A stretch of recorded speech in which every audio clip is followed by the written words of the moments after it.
হাসান মাহমুদের এই ভয়ঙ্কর স্টার্টের পর কিভাবে ইন্ডিয়া আবার ঘুরে দাঁড়ালো ম্যাচে। ইন্ডিয়ার টপ অর্ডার এবং মিডল অর্ডার ব্যাটসম্যানরা যখন একের পর এক প্যাভিলিয়নে ফিরে যাচ্ছে, তখনই দলের হাল ধরল অসীম এবং রবীন্দ্র জাদেজা। ম্যাচের শুরুতেই হাসান মাহমুদ যেভাবে স্টার্ট করেছিল, মনে হচ্ছে যে ম্যাচটি 150 রানে ভারতকে প্যাকেট করে দিবে, কিন্তু কি হলো তা তো সম্ভব হলো না। ম্যাচের পরিস্থিতি ঘুরে যাওয়ার একটি কারণ, সেটা হচ্ছে যখন টপ অর্ডার ব্যাটসম্যানরা আউট হয়ে প্যাভিলিয়নে ফিরে যায়, তখন রবিচন্দ্রন আশ্বিন এবং রবীন্দ্র জাদেজা তারা খেলাটিকে একবার ফ্রিলি নেয়।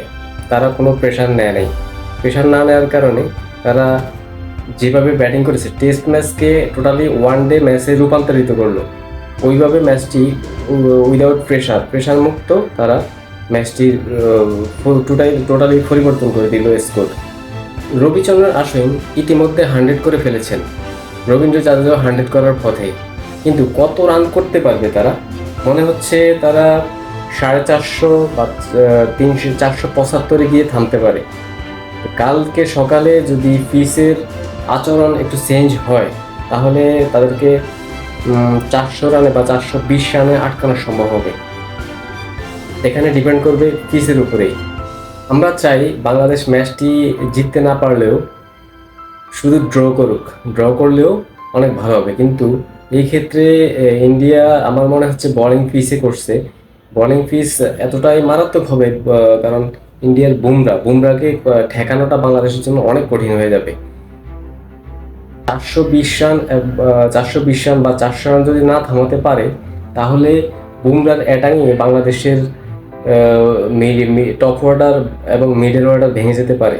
যেহেতু বোলিং পিচ খুবই ভয়ঙ্কর হতে পারে বাংলাদেশের জন্য, তো এই ক্ষেত্রে খুবই সতর্ক থাকতে হবে বাংলাদেশ টিমকে।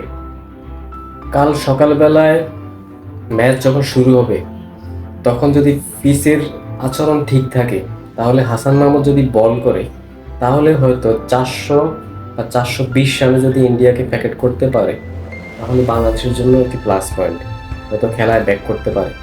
আর যদি বাংলাদেশ এর মধ্যে না করতে পারে, 400 রানও বাংলাদেশের জন্য রিস্ক, 420 রান তো আরও ভয়ঙ্কর, কারণ এখানে বুমরার বল ঠেকানো বাংলাদেশের জন্য খুব সহজলভ্য হবে না, এটা খুবই টাফ। কারণ বোলিং পিচে বুমরার বল খুবই ভয়ঙ্কর হয়, খুবই বাউন্স হয়, অনেক পেস তার বলে। তো এই ক্ষেত্রে বাংলাদেশকে চিন্তা করেই কালকে সকালে ম্যাচটি স্টার্ট করা লাগবে। যদি হাসান মাহমুদ খেলার মোড় ঘুরে যেতে পারে, তাহলে দলের হয়তো একটা প্লাস পয়েন্ট হবে। এবং ম্যাচের পরিস্থিতি যদি চেঞ্জ করতে হয়, তাহলে হাসান মাহমুদকে দায়িত্ব নিয়ে বল করতে হবে।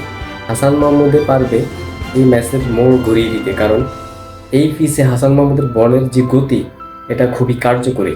আমরা আশা করব সে কালকে সকালে ম্যাচ স্টার্টে খুবই ভালো করবে এবং ইন্ডিয়ার যে বর্তমান পার্টনারশিপ আছে, এটা ভেঙে দিয়ে বাংলাদেশ ম্যাচে আবার ব্যাক করবে। সবাইকে ধন্যবাদ। আসসালামু আলাইকুম।